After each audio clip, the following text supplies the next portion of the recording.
Good morning class. Today I teach you language and subject name is language proficiency. तो हम भाषा start करते हैं। भाषा क्या है? भाषा वह माध्यम है जिसके द्वारा हम अपने मन के भावों और विचारों को क्या करते हैं, प्रकट करते हैं और दूसरे को अपनी बात समझाने का प्रयास करते हैं। तो भाषा किस रूप में प्रयोग होता है? एक साधन के रूप में, वह एक माध्यम है। तो यहाँ पे हम देखेंगे पिक्चर में, जैसे आप देख रहे हैं कि यहाँ पे ट्रैफिक सिग्नल पे एक बस या गाड़ी खड़ी हुई है और सिग्नल में इशारे से उनको भाषा समझाने का प्रयास किया जा रहा है कि आप सिग्नल देखिए और स्टॉप होइए और आप अपनी गाड़ी को रोकिए। देन इसके बाद हम भाषा का अर्थ जानने का प्रयास करेंगे कि भाषा वह साधन है जिसके द्वारा मनुष्य बोलकर और सुनकर, साथ ही साथ लिखकर और पढ़कर अपने भावों और विचारों का आदान प्रदान करता है। जैसे हम देखेंगे कि भाषा कहाँ से आया है। तो भाषा कहाँ से आया है? भाषा शब्द संस्कृत भाष के धातु से बना है, जिसका अर्थ क्या होता है? बोलना या कहना। अर्थात हम यहाँ देखेंगे कि भाषा क्या है? भाष धातु। भाष धातु क्या? ये संस्कृत से बना है, इसीलिए इसको धातु रूप माना जाता है। ठीक है, जिसका अर्थ होता है बोलना, मतलब बात करना या किसी से कहना, आप अपनी बातें शेयर कर रहे हैं। अब इसके बाद नेक्स्ट हम आ जाएंगे भाषा के परिभाषाएं। भाषा की जो परिभाषा है अलग अलग शिक्षाविदों ने अलग अलग प्रकार से दी है। तो हम इसमें सबसे पहले देंगे कि स्वीट के अकॉर्डिंग भाषा क्या है? ध्वन्यात्मक शब्दों। ध्वन्यात्मक मतलब जिससे ध्वनि उत्पन्न होती है और विचारों को प्रकट किया जाता है या प्रकट करना ही भाषा है। आप इनको समझ के अपने शब्दों में भी आप लिख या समझा सकते हैं। उसके बाद आते हैं दूसरा, डॉक्टर श्याम सुंदर दास के अकॉर्डिंग मनुष्य और मनुष्य के बीच वस्तु, विषय, अपनी इच्छा और मति, मतलब जो वस्तुएं होती हैं तो उसमें क्या अपनी इच्छा आपको प्रकट करनी होती है, जिसमें आप अपनी मति मतलब आप अपनी बुद्धि का प्रयोग आदान प्रदान करने के लिए व्यक्ति, ध्वनि मतलब जो हम शब्द बोलते हैं तो बीच में जो उच्चारण के लिए ध्वनि का प्रयोग होता है वो, और संकेत मतलब आप किसी भी चीज़ों को संकेत के माध्यम से। देखिए हम कभी भी किसी से बात करते हैं तो साइलेंटली बात तो करते नहीं, हमारे हाव भाव, एक्सप्रेशन, आवाज़ में उतार चढ़ाव या फिर एक्टिंग बोलेंगे, है ना, मतलब नाट्यशाला उसमें उपस्थित रहती है और उसको व्यवहार में मतलब डेली प्रैक्टिस में लाना, उसे क्या कहते हैं? भाषा कहते हैं।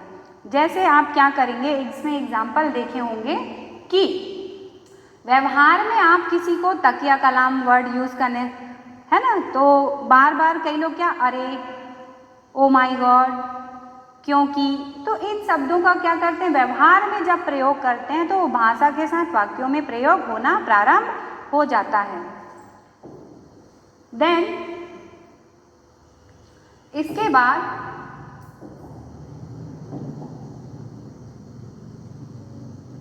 भाषा के अंग क्या है? उसमें 5 अंग हैं, जिसमें सबसे पहले आता है ध्वनि। ध्वनि क्या है कि अगर हम किसी का उच्चारण कर रहे हैं, जैसे भाषा का वह मौखिक इकाई जो क ख ग, मतलब ये मौखिक जिसको हम प्रयोग कर रहे हैं। उसके बाद आ जाते हैं हम वर्ण। वर्ण क्या है? भाषा की वह छोटी इकाई जो लिखित रूप में प्रयोग की जाती है। क ख ग, अगर हम यहाँ पे क, ख और ग जैसे लिखते हैं तो छोटे बच्चे के लिए यह है कि अगर आप उनको समझाना चाहते हैं कि वर्ण क्या है तो आपको उसमें बताना पड़ेगा लिखकर कि यह भाषा की सबसे छोटी लिखित इकाई है। उसके बाद आ जाते हैं हम शब्द। तो इसके आगे हम यहाँ पे देखेंगे कि आ जाते हैं बोर्ड में कि वाइट बोर्ड में हम आप इसको अच्छे से और एक्सप्लेन करते हैं। पेन लें, चलिए ये देखिए डायग्राम बनाएंगे सबसे पहले।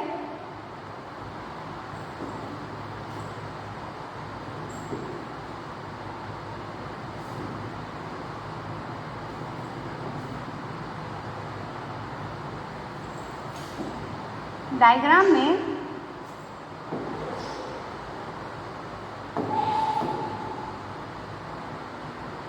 पहले हम इसको सेलेक्ट कर लेते हैं। सेलेक्ट करके हम क्या करेंगे, फ्रेम में इसको जमा लेते हैं।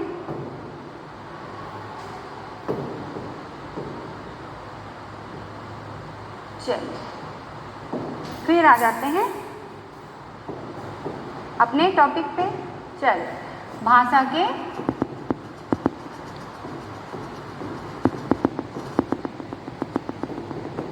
अंग।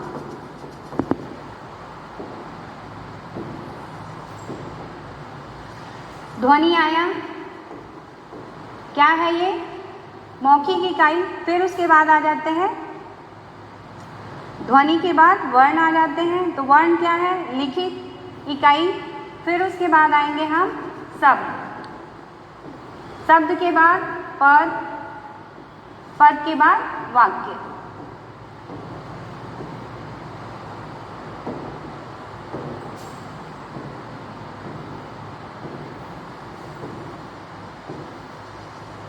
अब इसके विषय वस्तु के बारे में हम और जानेंगे।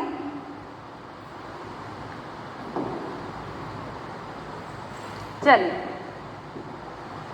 शब्द से आते हैं।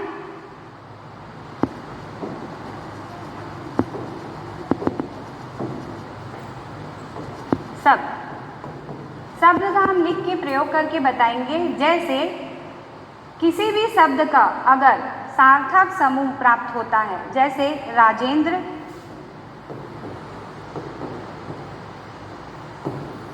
राम, पुस्तक या विद्यालय, बाजार, ये क्या है, सार्थक समूह है। इन शब्दों से क्या पता चल रहा है कि शब्द के अर्थ का बोध हो रहा है। फिर इसके बाद आ जाते हैं पद।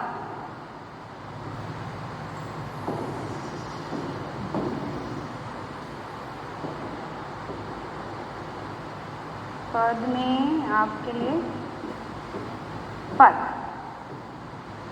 पद क्या हुआ, जब हम किसी शब्द को वाक्य में प्रयोग करते हैं तब अब क्या कहलाता है, पद। जैसे राम विद्यालय,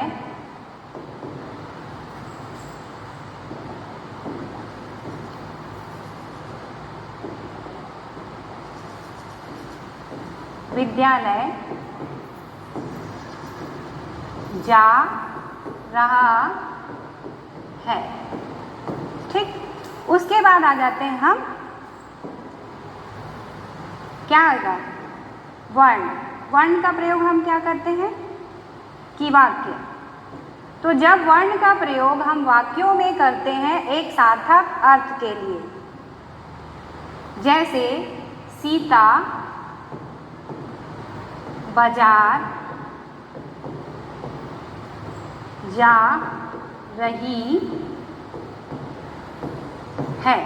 तो सीता क्या कर रही है, बाजार जा रही है। सीता क्या है, एक शब्द है। बाजार क्या है, ये भी एक शब्द है। और इसी प्रकार से जा रही है। ठीक है, फिर नेक्स्ट हम आते हैं, अपने स्लाइड में आ जाएंगे।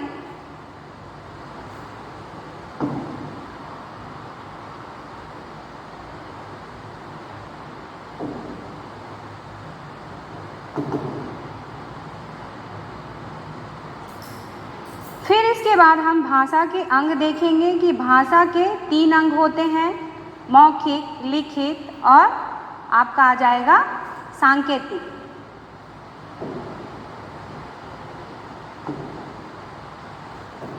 चलिए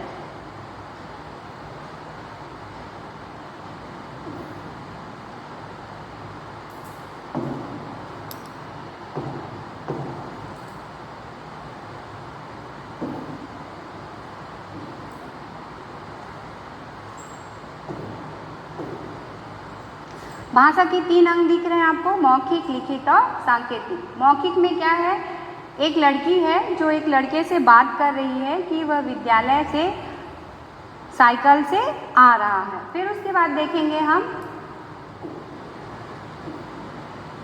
मौखिक, वर्बल। मौखिक भाषा मतलब वर्बल लैंग्वेज, भाषा का वह माध्यम जिससे वक्ता बोलकर अपनी भावनाएं क्या कर रहा है, प्रकट कर रहा है और श्रोता उसको सुनकर समझने का प्रयास कर रहा है, अर्थात उसे मौखिक भाषा हम कहते हैं। दूसरे शब्दों में जिस ध्वनि का उच्चारण करके बोलकर हम अपनी बात को दूसरों को समझाने का क्या कर रहे हैं, प्रयास कर रहे हैं, उसे क्या बोलेंगे हम, मौखिक भाषा।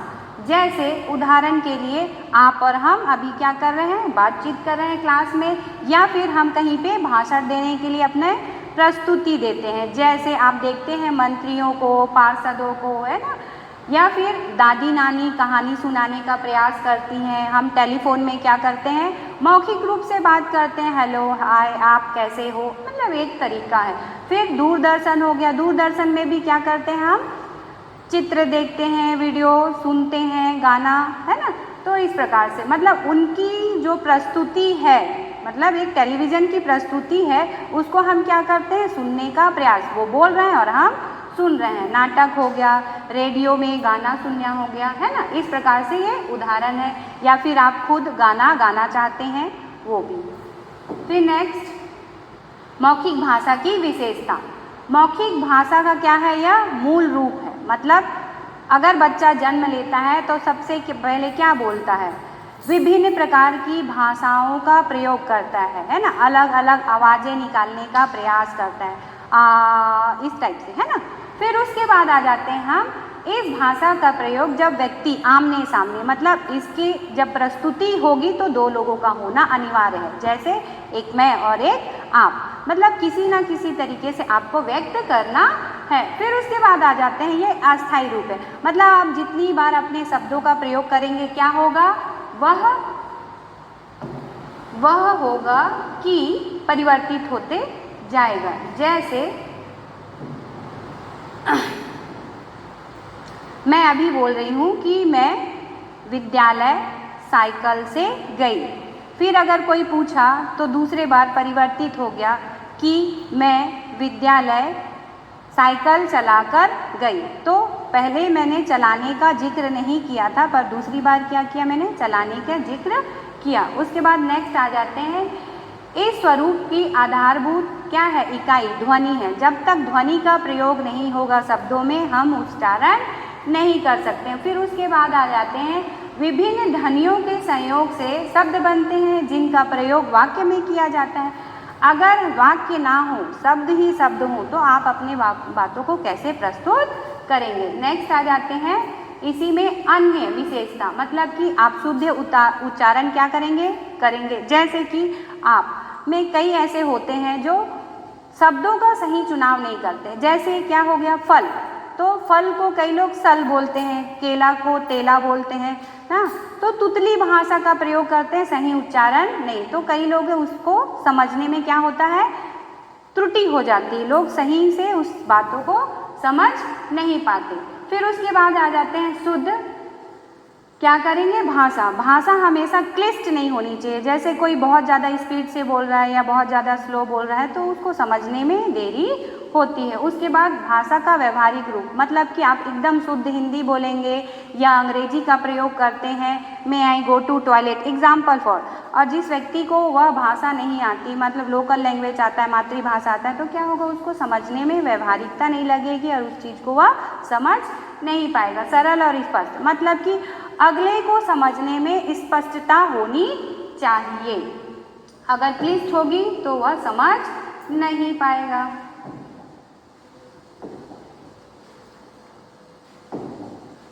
फिर आ जाते हैं रिटन लैंग्वेज, मतलब लिखित भाषा।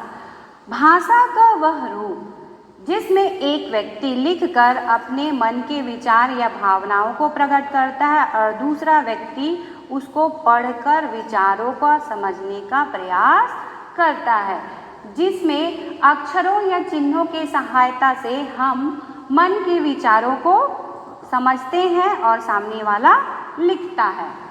इसी को ही हम क्या कहते हैं, लिखित भाषा कहते हैं। अब आ जाते हैं हम इसके एग्जाम्पल के, देखते हैं कि एग्जाम्पल क्या कह रहा है। पत्र, जैसे आप किसी को लेटर लिख रहे हैं, एक विद्यालय में या महाविद्यालय में प्रिंसिपल क्या करती है, लेटर लिखती है अपने उच्च अधिकारियों को। लेख मतलब पत्र पत्रिकाओं में आपने देखा ही होगा कि विभिन्न प्रकार के लेख आते हैं। आज सुबह का समाचार ये हो गया, आपका खेल समाचार हो गया, है ना, विभिन्न प्रकार की फिल्मों से या विभिन्न प्रकार की इनोवेशन से रिलेटेड पत्र पत्रिकाएं, समाचार पत्र, कहानी। फिर वहीं आ जाते हैं हम कि कहानी को भी, भाई आप तक कहानी कहाँ से आई, किसी ने लिखा होगा तभी तक आपके पास पहुंच पाया है। जैसे हरिवंश राय बच्चन की, है ना, एक कविता है कि कोशिश करने वालों की कभी हार नहीं होती। कैसे पहुंचा, उन्होंने कहीं पे लिखित करके स्टोर किया तभी तक आपके पास आया। फिर उसके बाद जीवनी, संस्मरण, है ना, किताबें जो आप क्या करते हैं टेक्स्ट में पढ़ते हैं, है ना, बुक वगैरह का प्रयोग करते हैं।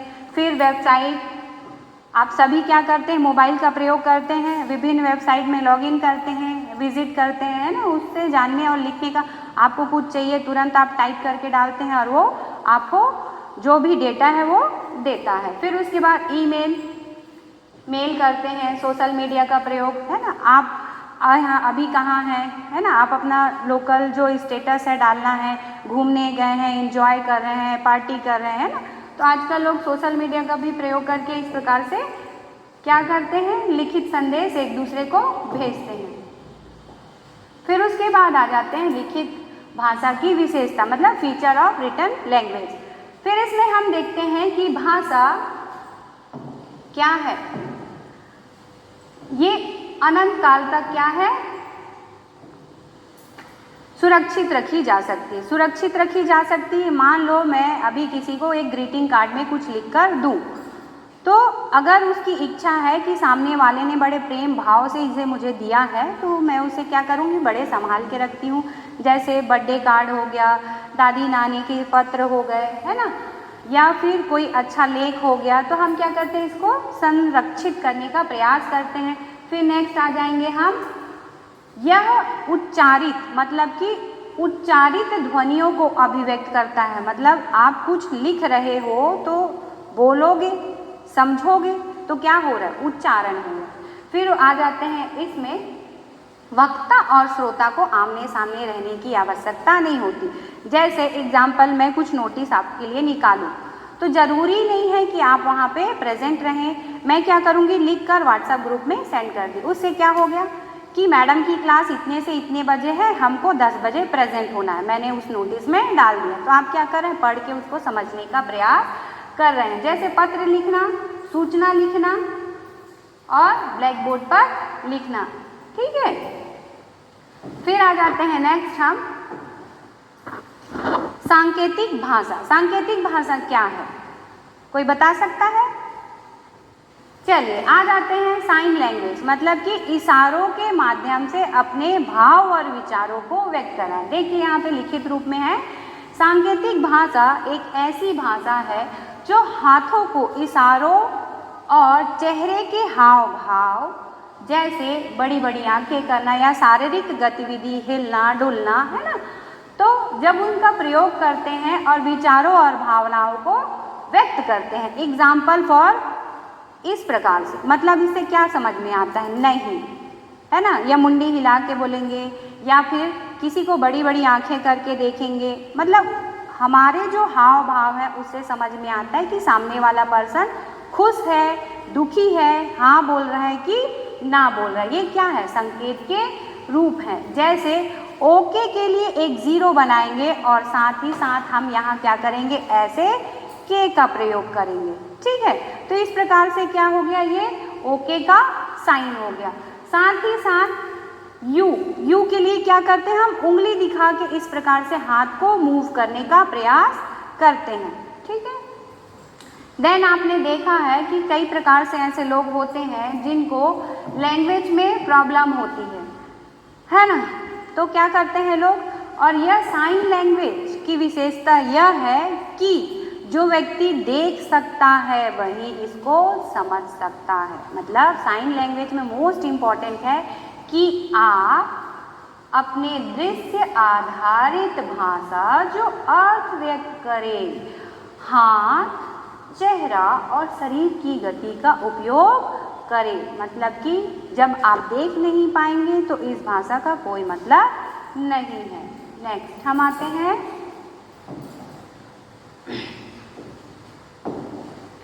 चलिए भाषा के प्रकार, टाइप्स ऑफ लैंग्वेज। मतलब मातृभाषा, प्रादेशिक भाषा, अंतर्राष्ट्रीय भाषा, राजभाषा और मानक भाषा। चलिए इसमें हम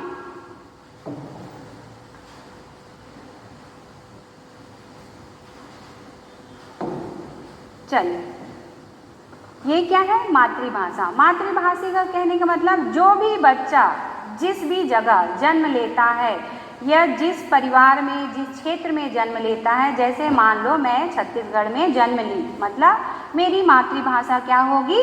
छत्तीसगढ़ी। अगर मैं इसी में आंध्र प्रदेश में जन्म ले लूँ तो मेरा जो मातृभाषा है क्या हो जाएगा? तेलुगु, है ना। इसी प्रकार से केरल में तो तमिल हो जाएगा। वैसे ही विभिन्न जगह पे उनकी मातृभाषा क्या होती है? परिवर्तित होते रहती है। अब इसके बाद इसी में आएंगे कि अगर कोई बालक को आप क्या करेंगे? जन्म से उसे अधिग्रहण कर लेते हैं या अडॉप्ट कर लेते हैं या उस बच्चे को दूसरे परिवार के प्रति समर्पित कर देते हैं, तो उस बच्चे का क्या होगा? लैंग्वेज चेंज हो जाता है ना। तो जिस परिवार में उसका लालन पालन होगा वही उसकी मातृभाषा होगी। क्यों? क्योंकि भाषा अर्जित की जाती है। नेक्स्ट आ जाएंगे हम प्रादेशिक भाषा। प्रादेशिक भाषा मतलब अलग अलग प्रदेशों में अलग अलग भाषा का प्रयोग किया जाता है। प्रदेश के आधार पर जैसे राजस्थान, गुजरात, है ना, केरल, महाराष्ट्र, ये क्या है? अलग अलग प्रदेश हैं। इसमें क्या होता है कि भाषा का भी जो परिवर्तन होता है, भाषा क्या है? परिवर्तनशील है। जैसे राजस्थान में क्या होता है? राजस्थानी बोली जाती है, गुजरात में गुजराती बोली जाती है, बुंदेलखंड में बुंदेलखंडी, मालवा में मालवी, है ना। तो इस प्रकार से प्रादेशिक भाषा भी परिवर्तित होती है और विभिन्न प्रकार की भाषाएं इसमें आती हैं। इसके बाद आ जाते हैं हम अंतर्राष्ट्रीय भाषा। अंतर्राष्ट्रीय भाषा शब्दों से उच्चारित हो रहा है कि अंतर मतलब जो हम राष्ट्र में है इससे अलग। जैसे दो राष्ट्रों के बीच पे भाषा का संवाद होना। जैसे हम भारत में रहते हैं और हम अमेरिका से संवाद करते हैं। जैसे राजनीतिक हो सकता है, एजुकेशनल शिक्षा से जुड़ा हुआ हो सकता है। इस प्रकार की जब वार्ताएं होती हैं, क्यों वार्ताएं होती हैं? हम अपने जो समस्या है या फिर शिक्षा है उसको क्या कर रहे हैं? मित्रता के द्वारा सुलझाने का प्रयास कर रहे हैं, आगे बढ़ाने का प्रयास कर रहे हैं। इसलिए अंतर्राष्ट्रीय भाषा का होना जरूरी है, जिसमें अंग्रेजी आ जाएगा, है ना, चाइनीज़ आ जाएगा, है ना, तो फ्रेंच हो गया, इटालियन हो गया, है ना, इस्लामी कंट्री में जो इस्लामी लैंग्वेज है उर्दू हो गया। तो इस प्रकार से अलग अलग भाषाएं हैं। उसके बाद आ जाएंगे हम राजभाषा। राजभाषा क्या है? राजभाषा 8वीं अंक सूची में 343 के पहले अनुच्छेद में यह दिया गया है कि भाषा क्या है?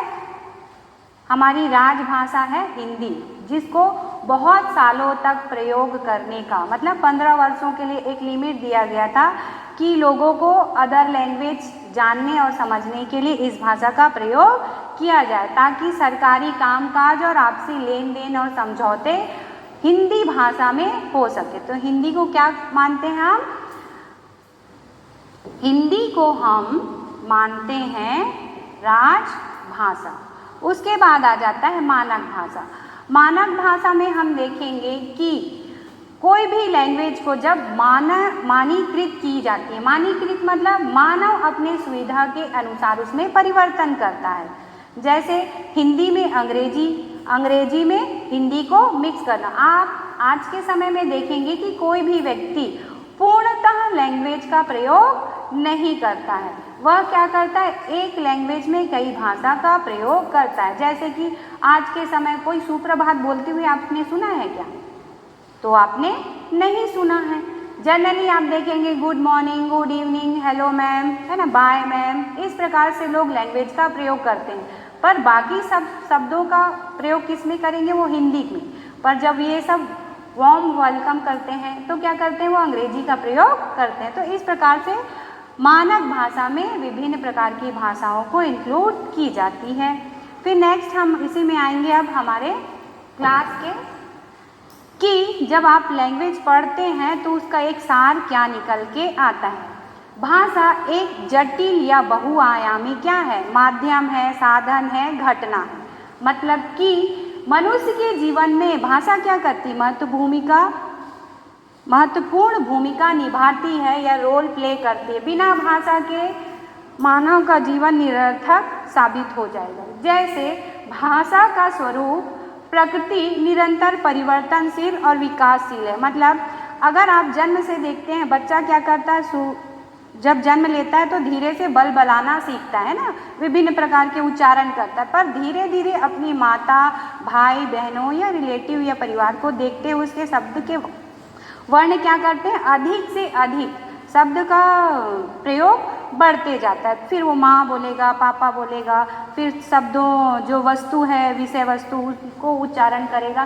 फिर धीरे धीरे वह क्या करता है, मनुष्य रूप धारण करते हुए विचारों, भावनाओं, संस्कृति मतलब अपने कल्चर को प्रेजेंट करता है, ज्ञान को व्यक्त करने का प्रयास करता है और एक महत्वपूर्ण साधन है। जैसे एक बंगाली क्या करेगा, बांग्ला का प्रयोग करता है, जिससे वह भाषा का प्रयोग तो कर रहा है, साथ ही साथ वह क्या कर रहा है, अपनी संस्कृति को भी बिलोंग करता है और उसका प्रयोग करता है ना। तो इसी प्रकार से आप सब समझ गए होंगे कि भाषा क्या है और भाषा के अंग, प्रकार, है ना, उसकी विशेषताएं और कंक्लूजन। अगर आपको इसमें कोई डाउट होगा तो आप नेक्स्ट क्लास में मेरे साथ ज्वाइन कर सकते हैं और इसी प्रकार से मैं आगे भी आपके लिए क्लास लाते रहूँगी और आपको समझाते रहूँगी। सो मच, थैंक यू और धन्यवाद।